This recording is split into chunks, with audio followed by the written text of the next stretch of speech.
Happy birthday to me, mga kakulay! 2 buwan na nga nakakalipas nang iwan ko ang Maynila.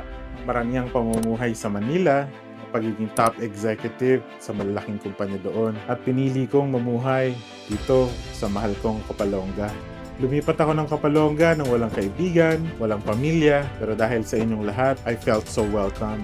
Maraming salamat sa inyong lahat sa pagtanggap ninyo sa akin. Bilang ganti, mga kakulay, ipinapangako ko sa inyong lahat na gagawin ko ang lahat ng aking makakaya. Ibuhos ko ang aking mga nalalaman para makilala ang Kapalonga sa buong Pilipinas. Dahil deserve ng lugar natin makilala, deserve ng Kapalonga na dayuhin ng napakaraming turista para magkaroon ng napakaraming trabaho ang mga tao rito. Mga kakulay, birthday ko ngayon pero iba ang gusto kong mangyari. Normally, nagtuthrow ako ng party, nag-iimbita ako ng mga kaibigan, pamilya, maraming handa. Pero ngayong birthday ko, iba naman, gusto kong sorpresahin ang mga kakulay. Comment kayo sa comment section mga kakulay kung taga saan kayo. Malay nyo, isa kayo sa masurpresa ko. Mga kulay, happy birthday to me. Maraming salamat po sa pagtanggap ninyo sa akin dito sa Kapalonga.